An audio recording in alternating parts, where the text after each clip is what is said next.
Assalamualaikum warahmatullahi wabarakatuh. Halo semuanya, video ini untuk memenuhi nilai ujian akhir semester mata kuliah berbicara. Di video ini kita akan mengambil tema wawancara. Nah, wawancara yang kelompok kita lakukan yaitu mengenai beberapa tempat bersejarah di Kota Bandung. Saya Siska Marlina, saya akan menceritakan mengenai sejarah monumen Bandung Lautan Api. Saya Alfi Wulandari, saya akan sedikit menceritakan tentang sejarah Gedung Merdeka. Dan saya Royan Akhlakul Karim akan menceritakan sejarah tentang Masjid Agung Bandung. Ya, di sini saya akan bertanya kepada Siska Marlina tentang sejarah bagaimana terjadinya Bandung Lautan Api. Nah, bagaimana sih awal terjadinya Bandung Lautan Api itu? Nah, awal terjadinya tragedi Bandung Lautan Api ini yaitu karena ultimatum tentara Sekutu dan tentara Nika Belanda agar tentara Republik Indonesia meninggalkan Kota Bandung, sehingga mereka dapat menggunakan Kota Bandung ini sebagai markas strategi militer mereka. Nah, ini terjadi pada tanggal 23 Maret 1946.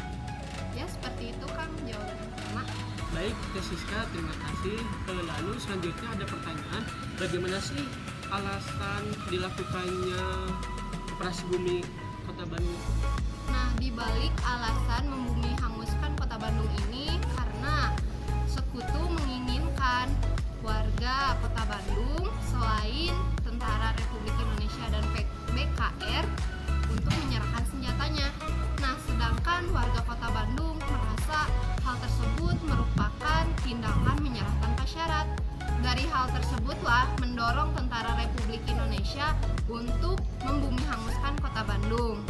Tentu saja karena pihak Indonesia tidak ingin Kota Bandung dimanfaatkan sebagai markas strategi militer mereka. Nah, keputusan untuk membumi hanguskan Kota Bandung ini diambil melalui Musyawarah Majelis Persatuan Perjuangan Priangan. Kolonel Abdul Haris selaku Komandan Divisi 3 pada saat itu mengumumkan hasil musyawarahnya dan memerintahkan agar Bandung segera dievakuasi. Dan saat itu pula Bandung sengaja dibakar oleh tentara Republik Indonesia dan warga setempat agar Bandung tidak dimanfaatkan oleh Sekutu. Begitu, Pak. Oh, begitu ya, Teh Siska. Selanjutnya apa sih kejadian setelah itu? Nah, kejadian selanjutnya yaitu pertempuran yang sangat besar ini terjadi di Desa Dayakolot, dikarenakan di sana terdapat gudang amunisi besar milik tentara Sekutu. Dalam pertempuran ini, Muhammad Toha dan Muhammad Ramdan yang merupakan anggota milisi Barisan Rakyat Indonesia atau BRI terjun dalam misi ini untuk menghancurkan gudang tersebut. Nah, gudang tersebut dihancurkan oleh dinamit dan ikut menghanguskan 2 anggota milisi tersebut. Begitu. Baik, saya ada pertanyaan satu lagi ya. Ya. Berasal dari mana sih istilah Bandung Lautan Api itu?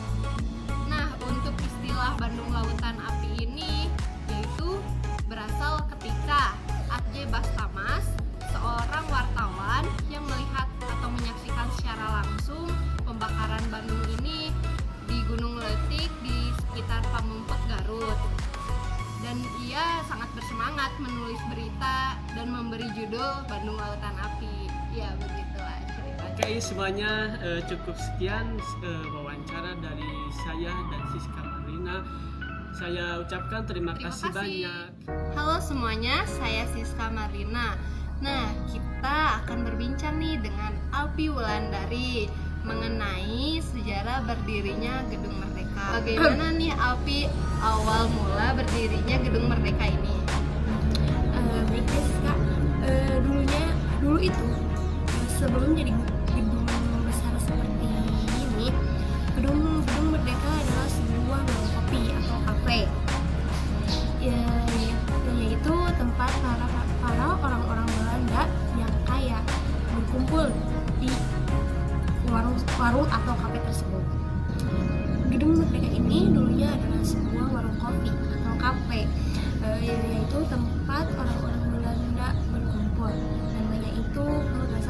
Asosiasi Concordia. Warung ini dimiliki oleh orang keturunan Tionghoa. Gedung ini dibeli dan diperluas pada tahun 1879. Gedung ini dibangun besar-besaran pada tahun 1895. Pada mulanya Gedung Merdeka ini adalah sebuah warung kopi kafe yang didatangi oleh para orang-orang Belanda. Tidak sembarangan orang-orang Belanda juga yang bisa masuk. Hanya orang-orang kaya saja yang bisa masuk pada suatu komunitas yang namanya Society Concordia pada tahun 1879. Gedung ini dibeli dan besar pada tahun 1895. Juga dibangun secara besar-besaran pada tahun 1921 oleh arsitek Van Zellenleis dan C.P. Lovesconfer dengan gaya arsitek modern atau bisa juga disebut Art Deco. Pada masanya, gedung ini dijadikan gedung pertemuan super club yang paling eksklusif, modern, lengkap, serta dapat menampung hingga 1.200 gedung baru dibangun pada tahun 1940 di bagian utara gedung lama oleh arsitek insinyur A.F. Alberts. Pada masa kepemimpinan Jepang, gedung ini dijadikan pusat kebudayaan dan juga dijadikan gedung pertemuan. Gedung ini menjadi markas pemuda Indonesia untuk menghadapi tentara Jepang yang tidak bersedia menyerahkan kekuasaan setelah kalah dari Sekutu. Begitu Siska. Oh begitu. Lalu Gedung Merdeka setelah kemerdekaan Indonesia ini memang digunakan untuk apa sih? Baik Siska. Setelah Indonesia merdeka, gedung ini dijadikan gedung pertemuan umum. Gedung ini berpindah kekuasaan kepada pemerintahan Indonesia menjelang Konferensi Asia Afrika pada tahun 1955. Gedung ini semula bernama Gedung Societe Concordia, tapi diubah namanya oleh Presiden Soekarno dengan nama Gedung Merdeka pada tanggal 7 April 1955. Penamaan gedung ini dimotivasi oleh tujuan untuk mencapai kemerdekaan bangsa Asia Afrika yang masih terjajah. Seperti itu Teh, sedikit penjelasan. Oh iya, terima kasih ya. Jadi teman-teman, ini merupakan penjelasan mengenai berdirinya Gedung Merdeka ini. Semoga dapat menambah wawasan teman-teman ya. Terima kasih. Sekarang sedang bersama saudara Rian. Saya akan bertanya-tanya tentang sejarah Masjid Agung Bandung. Saudara Rian, bisa dijelaskan tentang sejarah Masjid Agung Bandung tersebut? Ya, Masjid Agung Bandung merupakan salah satu masjid tertua yang ada di kota Bandung.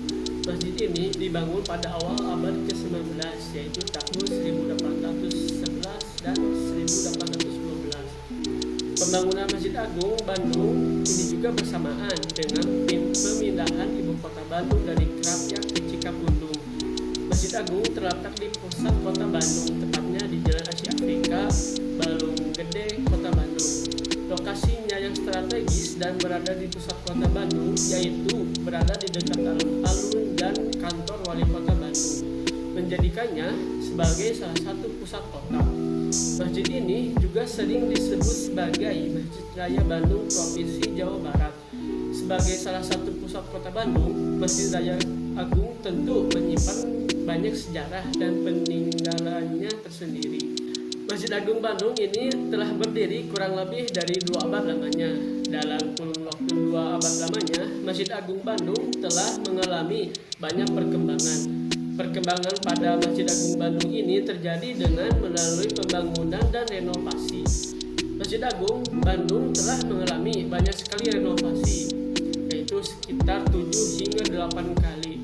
Dalam kurun waktu tersebut pula dapat kita amati terjadi perkembangan karakteristik Masjid Agung Bandung dari mulai masa kolonial Belanda hingga masa setelah kemerdekaan.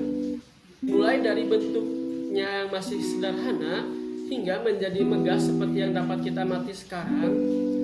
Hal ini cenderung berbeda dengan bangunan-bangunan religius lainnya seperti gereja dan candi.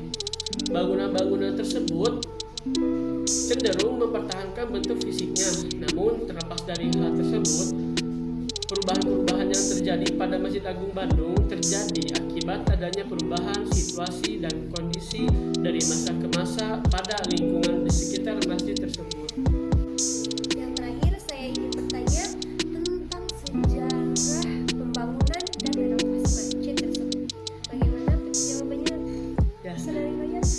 Perubahan terakhir pada Masjid Agung Bandung terjadi pada tahun 2001. Perubahan yang dilakukan berupa perombakan total. Akibat adanya rencana penataan ulang alun-alun Kota Bandung, dalam rencana penataan tersebut Masjid Agung Bandung bagian dari satu kesatuan yang tak terpisahkan dari alun-alun sebagai bagian ruang terbuka umum. Pembangunan dan renovasi Masjid Agung Bandung pada tahun ini merupakan hasil rancangan dari 4 orang perancang kondang dari Bandung, yaitu Insinyur Haji Kelman, Insinyur Haji Ari Atmadibrata, Insinyur Haji Nukman, dan Profesor Dr. Slamet Wirasonjaya. Proses pembangunan Masjid Agung Bandung ini dimulai dengan peletakan batu pertama. Proses pembangunan yang memakan waktu selama 829 hari hingga diresmikan pada tanggal 4 Juni 2003 oleh Gubernur Jawa Barat, yaitu Haji R. Nuriana. Selanjutnya, bersama dengan selesainya proses pembangunan dan penataan ulang kawasan alun-alun dari Masjid Agung Bandung dinyatakan selesai pada tanggal 13 Januari 2004. Bersamaan dengan selesainya pembangunan dan penataan ini, Masjid Agung Bandung resmi berganti nama menjadi Masjid Raya Bandung dan menyandang predikat sebagai masjid provinsi. Ya, cukup sekian dari saya penjelasan tentang sejarah Masjid Agung Bandung. Mohon maaf apabila ada kesalahan kata dan kekurangan kata. Terima kasih Royan atas penjelasannya. Terima kasih sudah menonton video kelompok kami. Mohon maaf apabila ada kekurangan dan kesalahan kata. Ambil baiknya, buang buruknya. Apabila nggak bisa ambil hatinya, ambil saja hikmahnya. Wassalamualaikum warahmatullahi wabarakatuh.